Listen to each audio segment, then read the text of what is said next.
Hello everybody, welcome to एकदम आसान 10th channel. अब आप लोगों को इस चैनल का नाम देखकर लग रहा होगा कि इसमें बस 10th स्टैंडर्ड के लिए अपलोड होते होंगे वीडियोस, बट ऐसा नहीं है।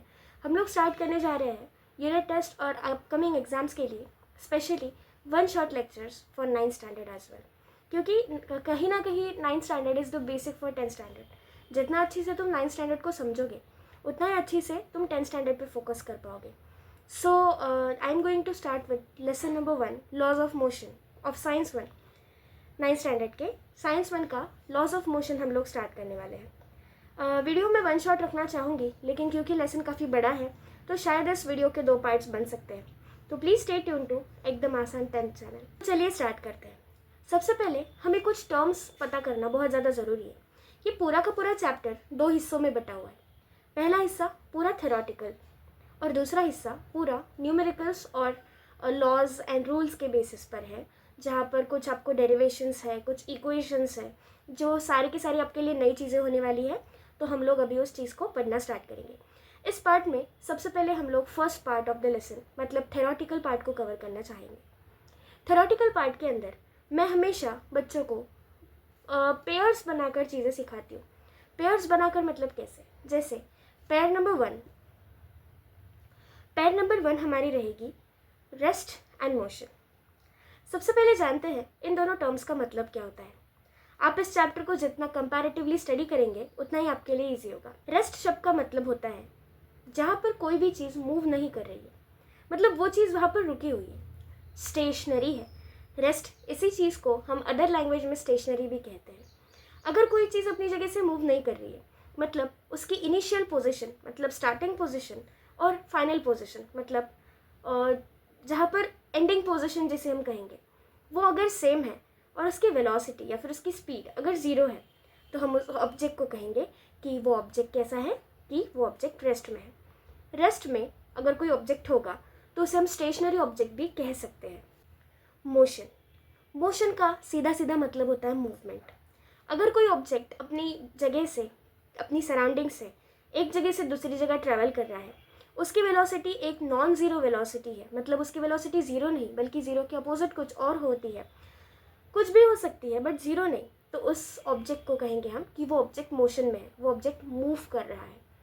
So our first pair will be object in rest and object in a motion. So first pair will be object in rest and object in motion. अब ये मैं बार बार इसीलिए बोल रही हूँ ताकि ये चीज़ आपके दिमाग में फिट बैठ जाए। क्या आप मेरे हाथ में कोई पेन या पेंसिल देख रहे हैं? ये चीज़ें मेरे दिमाग में अच्छी तरीके से फिट हो चुकी है, इसलिए मुझे किसी पेन या पेपर की ज़रूरत नहीं लगती है। तो इसी तरीके से आपके दिमाग में भी चीज़ें फिट करने के लिए एक कन्वर्सेशन के फॉर्म में हम इस पूरे चैप्टर को लर्न करेंगे, या याद करेंगे या मेमोराइज करेंगे। ओके, हमारी सेकेंड पेयर होगी scalar and vector. Scalar and vector मतलब स्केलर में किसी स्केल की बात हो रही होगी शायद, बिल्कुल भी नहीं। देखो, किसी भी ऑब्जेक्ट को 2 प्रॉपर्टीज़ होती है, एक होता है मैग्नीट्यूड और एक होता है डायरेक्शन। इन केस अगर मैं तुम्हें कहूँ कि भागो, तुम मुझसे पहला सवाल क्या पूछोगे? एग्जैक्टली तुम मुझसे पूछोगे मैम कहाँ भागेंगे, किस डायरेक्शन में भागेंगे, राइट?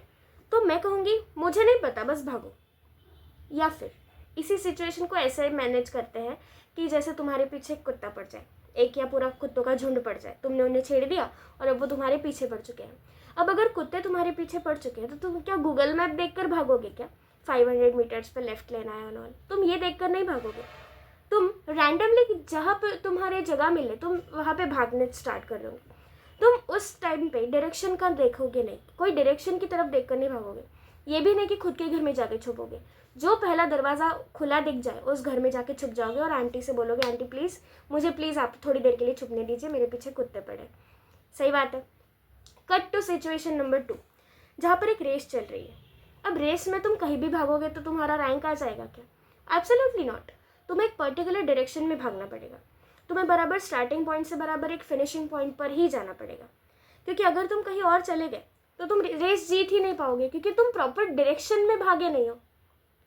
ओके, अगर तुम लोगों को ये दोनों सिचुएशन समझ आ चुकी है तो तुम लोगों ने उसमें एक पैटर्न नोटिस किया होगा। पैटर्न इज तुम भाग तो दोनों सिचुएशंस में रहे हो। फर्स्ट सिचुएशन जहाँ पर तुम्हारे पीछे कोई कुत्ता पड़ा है, भाग तुम उस सिचुएशन में भी रहे हो, और जहाँ पर एक तुम रेस में भाग रहे हो सेकेंड सिचुएशन में, तुम उस सिचुएशन में भी भाग रहे हो। मतलब भागना दोनों में कांस्टेंट है। भागना क्या हो गया मेरा? मैग्नीट्यूड। एग्जैक्टली भागना क्या हो गया मेरा? रनिंग। ये वर्ड क्या हो गया मेरे लिए? मैग्नीट्यूड। बट फर्स्ट कंडीशन में मुझे डायरेक्शन से कोई लेना देना नहीं, मैं कहीं पे भी भागूंगी, मुझे डायरेक्शन से 1% भी लेना देना नहीं है। ये हो गया मेरा scalar quantity. Okay, so second pair से फर्स्ट पार्ट है स्केलर। स्केलर क्वांटिटी वो क्वांटिटी होती है जहाँ पर तुम्हें मैग्नीट्यूड तो होता है ऑब्जेक्ट को, लेकिन डायरेक्शन का 1% भी लेना देना नहीं होता है। एग्जाम्पल, जब तुम्हारे पीछे कोई कुत्ता लग जाता है। ओके, सेकेंड सिचुएशन जहाँ पर तुम एक रेस में भाग रहे हो, तुम्हें पर्टिकुलर डायरेक्शन में भागना बहुत बहुत बहुत ज़्यादा इंपॉर्टेंट है, क्योंकि अगर तुम किसी अलग डायरेक्शन में भाग जाओगे तो तुम्हें कोई भी प्राइज़ नहीं मिलेगा। बेसिकली तुम उस रेस में पार्ट ही नहीं ले पाओगे अगर तुम अलग डायरेक्शन में भागते हो।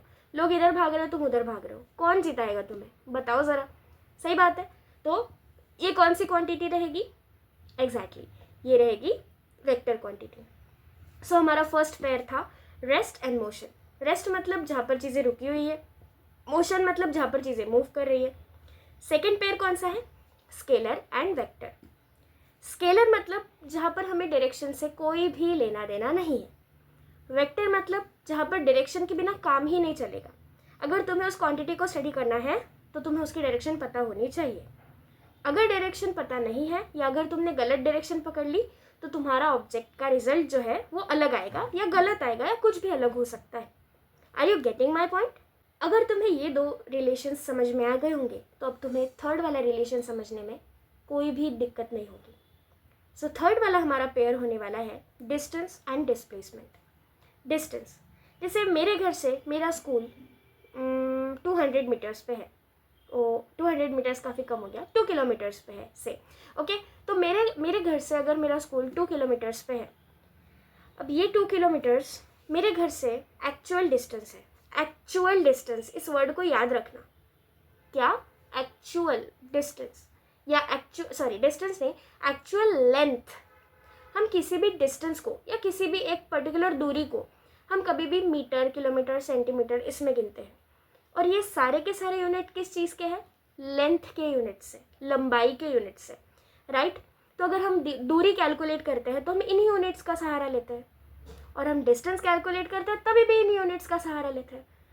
So basically distance is nothing but एक दूरी, एक किसी भी रास्ते की लंबाई है।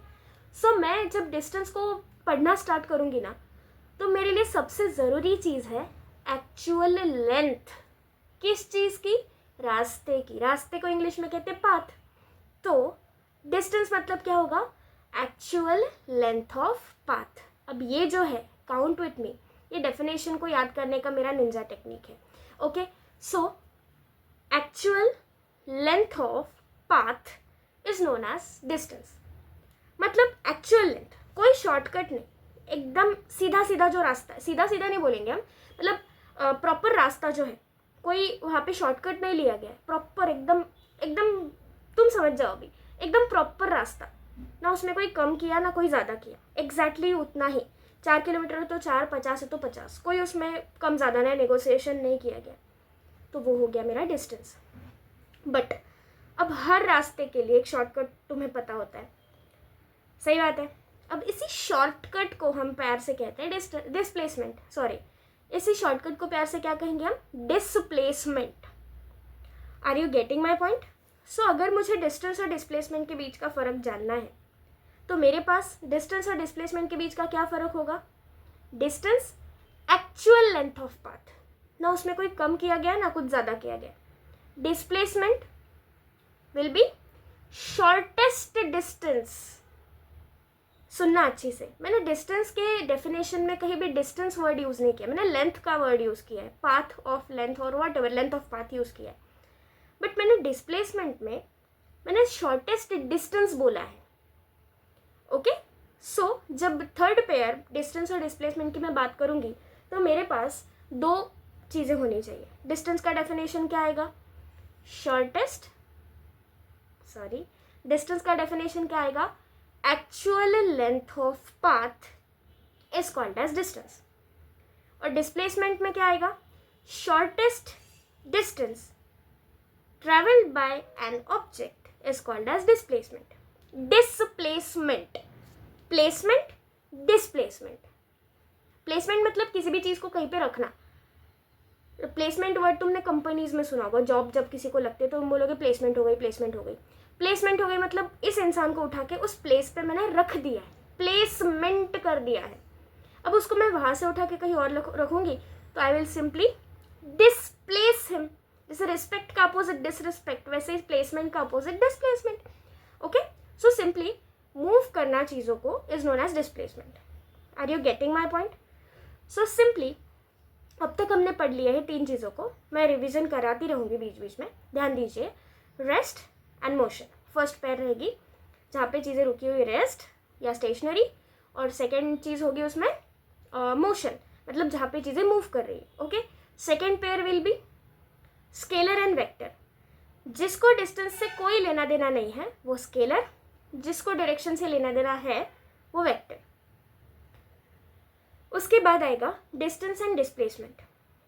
डिस्टेंस में एक्चुअल लेंथ ऑफ पाथ और डिस्प्लेसमेंट में shortest distance. Are you getting my point? अब ना स्केलर वेक्टर का एप्लीकेशन होता है डिस्टेंस और डिस्प्लेसमेंट में. अब वो कैसे होता है सुनिए. डिस्टेंस जो होता है उसे हम स्केलर क्वांटिटी बुलाते हैं. डिस्टेंस को स्केलर बुलाने के पीछे का क्या रीज़न है? मुझे एक बात बताओ, मैं यहाँ से इस पॉइंट से 50 किलोमीटर मुझे चल के जाना है.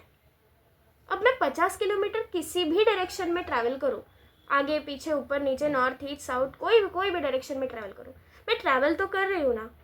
मुझे कोई मतलब किसी ने मुझे बोला नहीं है कि कहाँ ट्रैवल करना है, डायरेक्शन कोई स्पेसिफाई नहीं किए, फिर भी मेरा डिस्टेंस तो ट्रैवल होएगा ना. लाइक मैं अपनी जगह से मूव तो करूँगी ना, एक जगह पे पहुँचूँगी ना.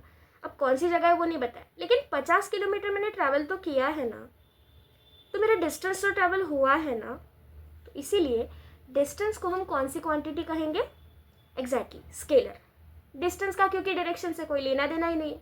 अब जैसे तुम अगर कहीं रास्ता भटक जाओगे, ठीक है, तुमने घर से स्टार्ट किया था, तुम्हें एक लोकेशन पे जाना है, तुम्हें उसका रास्ता पता नहीं है. ओके, तो तुमने अंदाजे से एक रास्ते पे गाड़ी चलाई, तुमने 1 लीटर पेट्रोल डाला था स्टार्टिंग में. अब तुमने उस रास्ते पे गाड़ी चलाई, तुम 1 किलोमीटर गए, फिर तुम्हें समझ आया कि रास्ता गलत है, तुम वापस जगह पे आए, वहाँ से तुमने सही रास्ता पकड़ा और गए.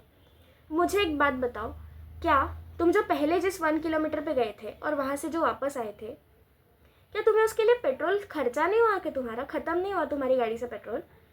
लगा था ना, मतलब कुछ ना कुछ ट्रैवल हुआ था, बट डायरेक्शन गलत भी था, लेकिन ट्रैवल तो हुआ. ये मेरा डिस्टेंस होगा. इसीलिए क्योंकि डायरेक्शन मैटर नहीं करता है डिस्टेंस में, तो distance will be my scalar quantity. Okay. On the other hand, अगर तुम्हें पता है कि अगर मैं इस रास्ते से जाऊँगा या किसी भी रास्ते से जाऊँगा मैं इस लोकेशन पे पहुँच जाऊँगा, बट अगर मैं इस पर्टिकुलर डायरेक्शन से, इस डायरेक्शन से मैं जाऊँगा तो मैं जल्दी पहुँच जाऊँगा, और अगर और किसी भी डायरेक्शन से जाऊँ तो शायद मुझे लेट हो सकता है, लेकिन इस पर्टिकुलर तरफ के रास्ते से जाऊँ तो मेरा जल्दी पहुँचना हो जाएगा. इसी चीज़ को हम डायरेक्शन मैटर कर रहा है हमारे लिए, तो ये कौन हो जाएगा? डिस्प्लेसमेंट. इसीलिए डिस्प्लेसमेंट को हम कौन सा क्वांटिटी कहेंगे? एग्जैक्टली वेक्टर क्वांटिटी कहेंगे. स्केलर नहीं बोलेंगे. स्केलर कौन हो गया हमारे लिए? डिस्टेंस, क्योंकि उसमें डायरेक्शन का मैटर नहीं करती है. वेक्टर कौन हो गया हमारे लिए? डिस्प्लेसमेंट, क्योंकि उसमें डायरेक्शन बिल्कुल बिल्कुल बिल्कुल मैटर करती है. तुम अलग सा कोई रास्ता पकड़ोगे और बोलोगे मुझे जल्दी पहुंचना चाहिए था, ये शॉर्टकट था. This is not possible. तुम्हें शॉर्टकट है तो उस शॉर्टकट से ही जाना पड़ेगा. I know I am over explaining the things, but इस चीज़ को क्लियर करना मुझे बहुत ज़्यादा ज़रूरी लगता है तुम्हारे लिए. मुझे प्लीज़ कमेंट्स में बताइए क्या मुझे कम करना चाहिए मेरा एक्सप्लेनेशन. आप प्लीज़, आपके सारे के सारे ओपिनियंस मेरे लिए वेलकम होंगे. एग्ज़ाम्स में डिस्टेंस और डिस्प्लेसमेंट इस टॉपिक पर तुम्हारे लिए एक 2 मार्क का या 3 मार्क का क्वेश्चन आ सकता है. State the basic differences between distance and displacement. अब तुम बोर्ड्स के पेपर पैटर्न के हिसाब से तुम 2 मार्क के लिए 4 पॉइंट लिख कर आने वाले हो, 1 मार्क के लिए 2, 2 मार्क के लिए 4, 3 के लिए 6 और 5 मार्क के लिए 10 से 12 पॉइंट्स की आपको ज़रूरत होती है. इफ़ रिक्वायर्ड इन सब में आपको डायग्राम्स भी निकालनी पड़ेंगी, तभी आपको प्रॉपर वहाँ पे मार्किंग मिलेगी. अगर नहीं तो आपको मार्किंग अच्छी से नहीं मिलेगी। ओके, सो इस क्वेश्चन का जो आंसर है differentiate between distance and displacement, मैं इस वीडियो के बीच में भी लगा दूंगी इस आंसर को, प्लीज़ स्क्रीनशॉट कर लीजिए। Now we will move to the fourth pair. Okay, but fourth pair पे जाने से पहले एक और चीज़ है जो मैं आपको बताना चाहती हूँ। देखो, हम जब किसी भी पॉइंट से शुरू करते हैं तो हम उसे फिजिक्स के लैंग्वेज में इनिशियल पॉइंट बोलते हैं, और जहाँ एंड करते हैं उसे फाइनल पॉइंट कहते हैं। ओके, सो अगर डिस्टेंस में अगर हमारा इनिशियल पॉइंट और फाइनल पॉइंट अगर सेम है तो भी डिस्टेंस ज़ीरो नहीं होगा।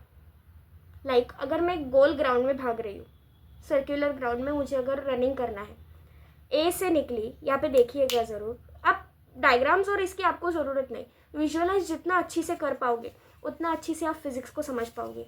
ज़रूरी नहीं है कि हर बार आपको एक पेपर और पेन मिले, प्रॉपर कंडीशन मिले, as I always say.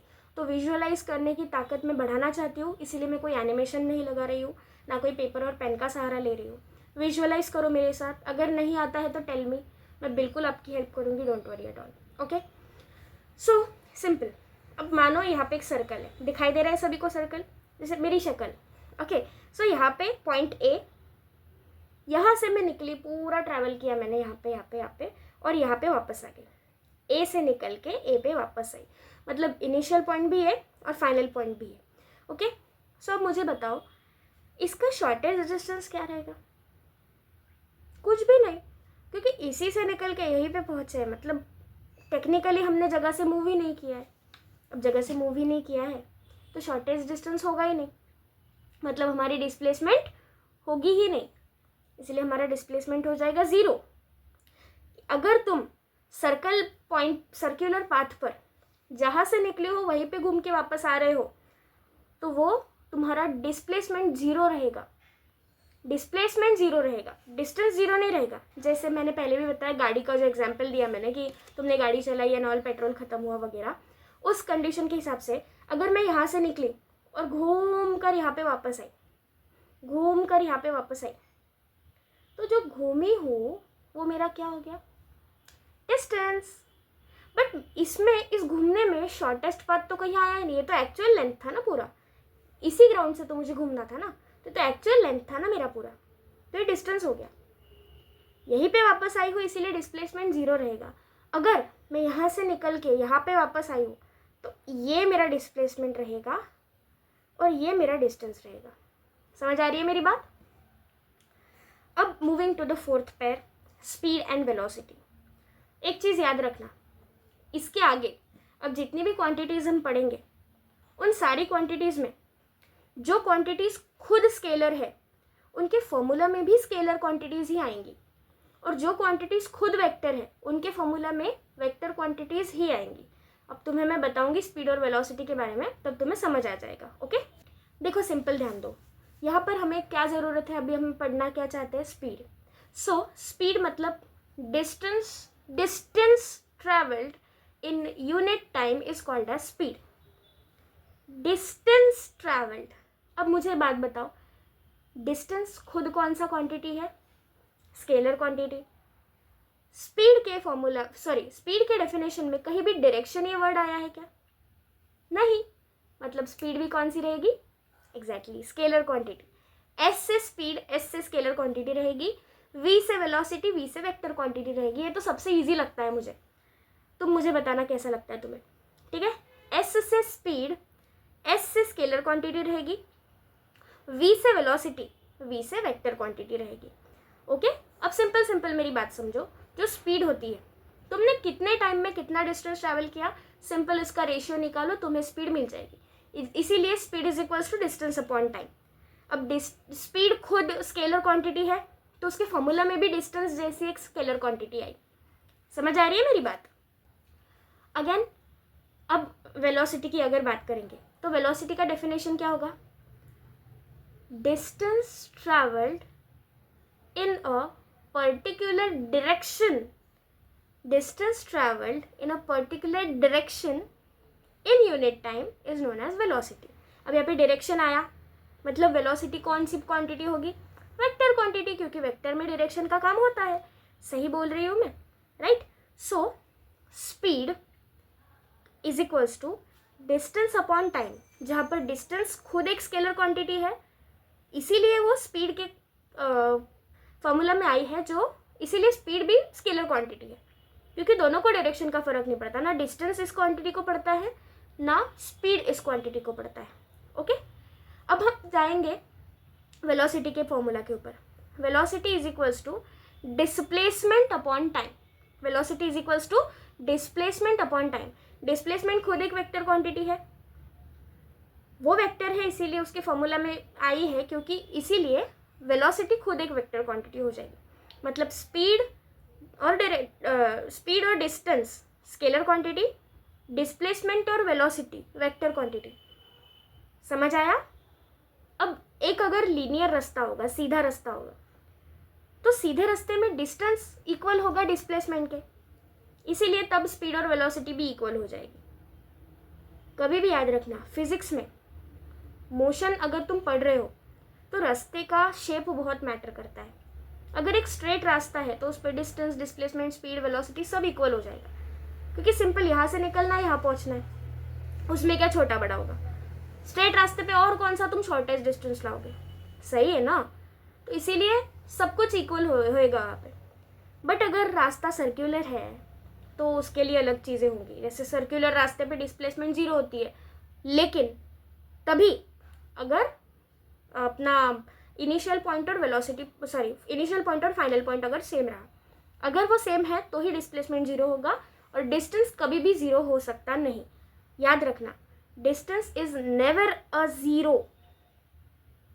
Displacement can be 0 but distance कभी 0 नहीं हो सकता। ओके, इस तरीके से हमने अभी 4 पेयर्स पार कर लिए। कौन सी? Rest motion, scalar vector, distance, displacement, speed, velocity. अभी आखिरी बची है, वो पेयर नहीं है, एक अकेला क्वांटिटी है, उसका नाम है एक्सेलरेशन। तुम एक्सेलरेशन भी बोलते होंगे उसको।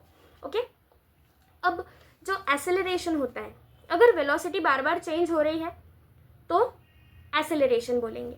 सो उसका डेफिनेशन होता है the rate of change of velocity with respect to time is called as acceleration. अब देखो, हाँ, वेलोसिटी आया है इसमें। वेलोसिटी कौन सा क्वांटिटी है? वेक्टर। अब क्योंकि इसके फॉर्मूला में वेक्टर आया है तो ये एक्सेलरेशन खुद भी कैसी क्वांटिटी होगी? एग्जैक्टली वेक्टर होगी। समझा? तो स्पीड के क्वांटिटी में डिस्टेंस आया, दोनों स्केलर। वेलोसिटी के फॉर्मूला में डिस्प्लेसमेंट आया, दोनों वेक्टर। एक्सेलरेशन के फॉर्मूला में वेलोसिटी आया, दोनों वेक्टर। समझा? इसीलिए मैंने बोला था कि स्केलर के क्वांटिटी में स्केलर आएगा, वेक्टर की फॉर्मूला में वेक्टर आएगा। ओके, सो सिंपल है। अब जो शुरुआती वेलोसिटी होती है उसे कहते हैं इनिशियल वेलोसिटी, जो इनिशियल पॉइंट पे होती है मोशन स्टार्ट करने से पहले। ठीक है, उस टाइम पे शुरुआत में जो वेलोसिटी होती है उसे इनिशियल वेलोसिटी कहते हैं, बाद में जो होती है उसे फाइनल वेलोसिटी कहते हैं। ठीक है, इनिशियल वेलोसिटी को डिस्प्ले किया जाता है या डिनोट किया जाता है स्मॉल यू से, और फाइनल वेलोसिटी को डिनोट किया जाता है स्मॉल वी से। तो जैसे अगर मैं अभी 5 साल की हूँ और मैं पहले 2 साल की थी, तो मेरी एज कितनी बड़ी है? 5 - 2 मतलब final minus initial is equals to 3। तो इसे मैं 3 को कहूँगी चेंज इन वेलोसिटी, 5 को कहूँगी फाइनल एज, 2 को कहूँगी इनिशियल एज, और final age minus initial age is equals to current age, change in age, या फिर मतलब सही बात है। इसी तरीके से इनिशियल वेलोसिटी को माइनस करना पड़ेगा फाइनल वेलोसिटी में से, मतलब v माइनस u, और डिवाइड करेंगे t से, क्योंकि विथ रिस्पेक्ट टू टाइम। अब टाइम ऐसी चीज़ है जो कभी भी किसी के लिए भी नहीं रुकता, हमेशा हर क्वांटिटी में टाइम कांस्टेंट चलता रहेगा। इसलिए स्पीड के डेफिनेशन में भी टाइम है, वेलोसिटी में भी टाइम है, और एक्सेलरेशन में भी टाइम है।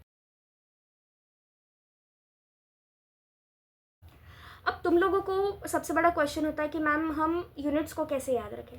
मुझे एक चीज़ बताओ, यूनिट्स को याद रखने की ज़रूरत नहीं है, यूनिट्स को तुम ऑन द स्पॉट डिराइव कर सकते हो।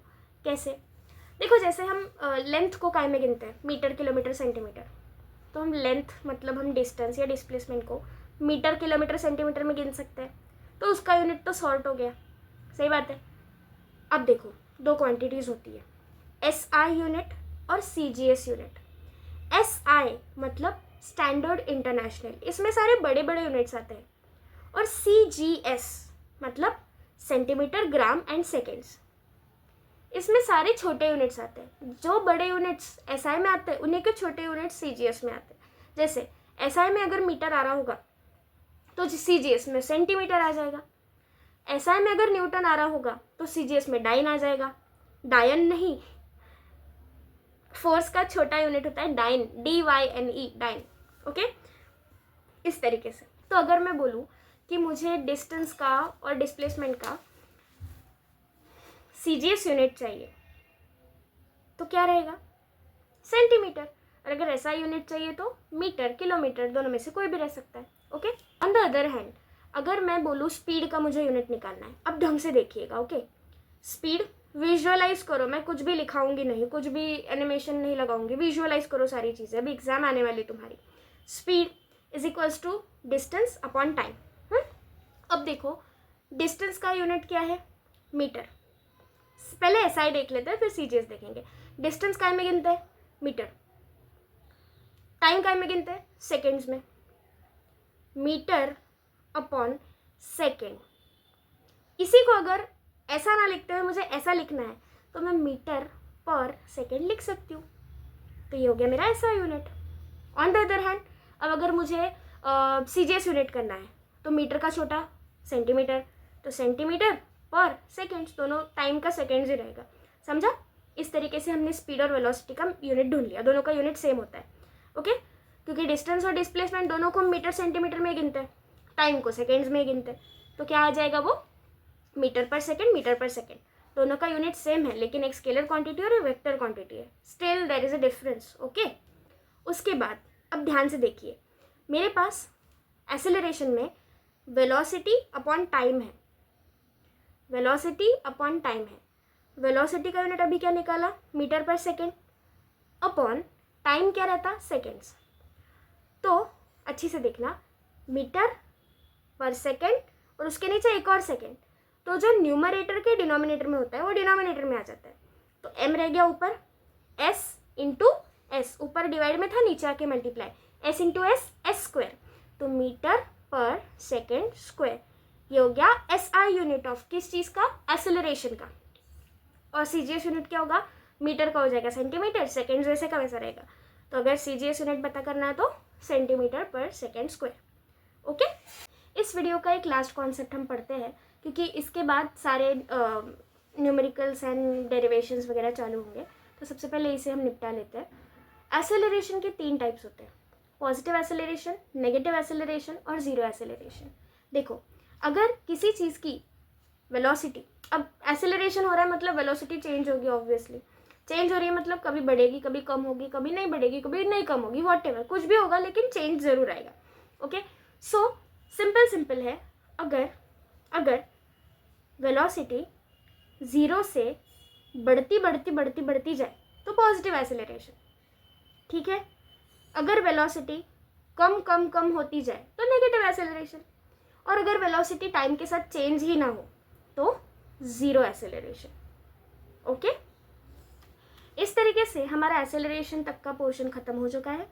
अब नेक्स्ट वीडियो में हम लोग डेरिवेशंस, ग्राफ्स और अलग अलग इक्वेशंस के बारे में और न्यूमेरिकल्स के बारे में पढ़ेंगे। स्टे ट्यून टू एकदम आसान 10th, और आपको बिल्कुल भी रिग्रेट नहीं होगा, मैं जल्दी ही वीडियो अपलोड करूँगी। बीच में मेरे चैनल में कुछ इशू आ गया था जिसकी वजह से मैं अपलोड नहीं कर पाई थी, I am sorry for that. अब ऐसा नहीं होगा, I will try to be regular. Thank you so much.